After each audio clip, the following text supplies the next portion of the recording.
Hello and welcome to our first adult draw along video. Today we're going to be learning how to draw a daffodil.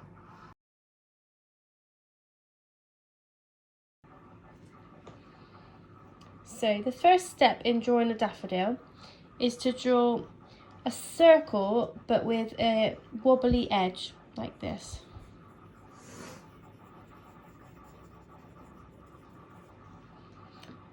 Then you need to draw a funnel part.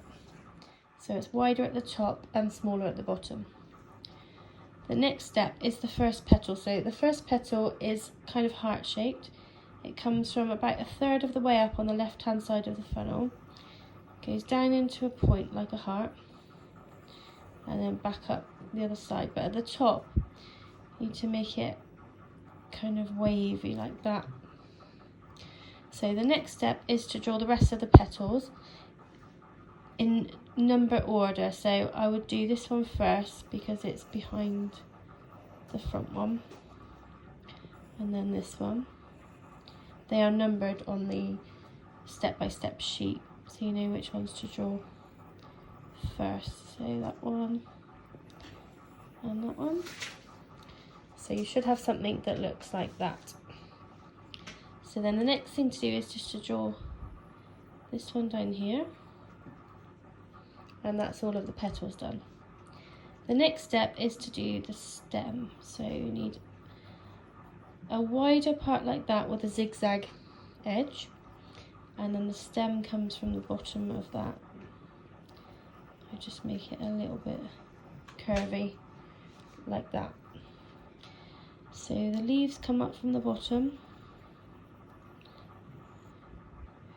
and then to make it look like it's bent over, go up but over to the other edge, and then from here join up with the end like that. And on the other side, draw that edge, and then again join this side up with the other edge, and then down to meet like that.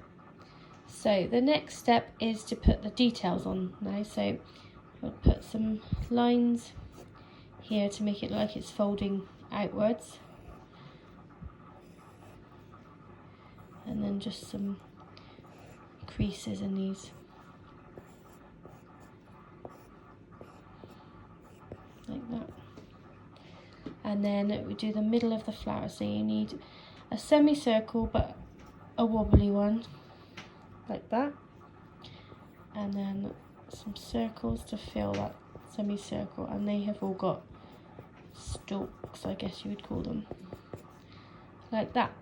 So that is pretty much the flower drawn. So then it's just the shading or the colouring. You can colour it with anything. You can use felt tip pens, pencils, you can paint it, or you can just do the shading in black and white with a pen. Even a biro would work. So that's what I'm going to do today. So if you don't want to colour it, you can just shade it. You can also shade it with a pencil, but I'm going to use a fine liner. So with a pen, I would go around the lines we've already drawn. This is going to be a little bit rough because I'm doing it quickly. Yours will probably be better.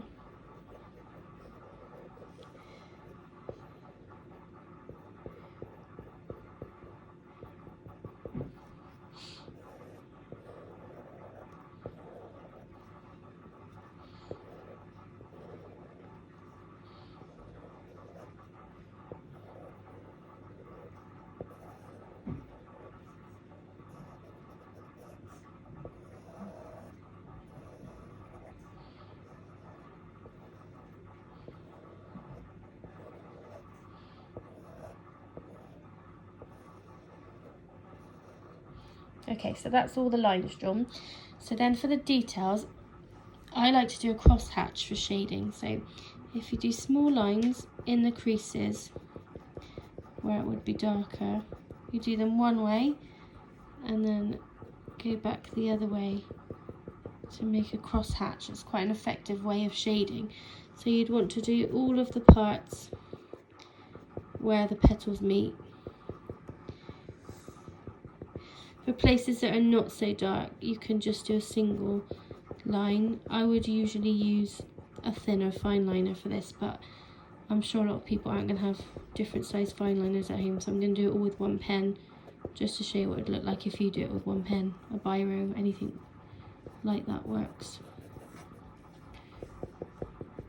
So do all the bits that are in shade.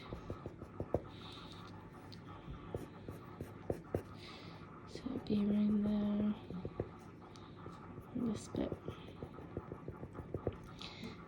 So when you finish shading your flower, you should have something that looks like that. But obviously you don't have to shade it. If you would rather colour it, you can use colours for shading.